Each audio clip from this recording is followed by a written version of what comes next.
Catherine, thank you. Planned Parenthood of Wisconsin resumes abortion at its Sheboygan Health Center this morning. Our Emily Roberts is live outside the building. And Emily, other parts of our state already offering abortions.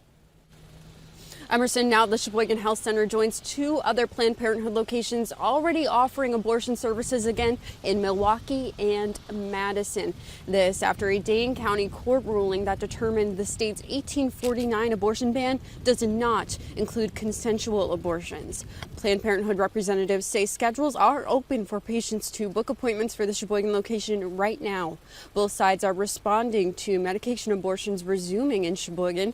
Planned Parenthood of Wisconsin's president and CEO says, quote, being able to provide this essential care at another health center is important to the health and well-being of Wisconsin women and people across the gender spectrum who need care, end quote. The nonprofit called Pro-Life Wisconsin is holding an anti-abortion rally outside Planned Parenthood in response today. The group's social media post announcing the rally says, quote, our hope is to attempt to open the hearts and minds of both abortion workers and pregnant mothers. Help us to keep the unborn alive and unharmed, end quote. Abortion services restart during the Sheboygan Health Center's regular hours, and the rally I mentioned is set to begin at 10:30. Live in Sheboygan, Emily Roberts, Action 2 News. Emily, thank you.